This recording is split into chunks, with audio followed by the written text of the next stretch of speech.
শ্ৰীকৃষ্ণ। এই মায়াময় সংসাৰ সাগৰখন বহুত কষ্টকৰ, যন্ত্ৰণাদায়ক আৰু অসাৰ। মানুহে মায়াৰ বান্ধনত বান্ধ খাই থকাৰ বাবেহে ভগৱানক উপলব্ধি কৰিব নোৱাৰে। এই মায়াময় সংসাৰৰ পৰা মনুষ্যই পৰিত্ৰাণ পাবলৈ হ'লে একমাত্ৰ উপায় হ'ল প্ৰভু ভগৱন্তৰ নাম গুণ শ্ৰৱণ আৰু কীৰ্তন কৰা।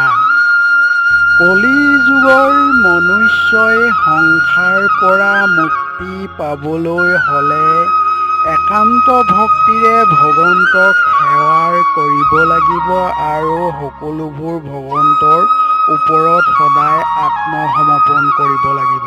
জয় শ্ৰীকৃষ্ণ।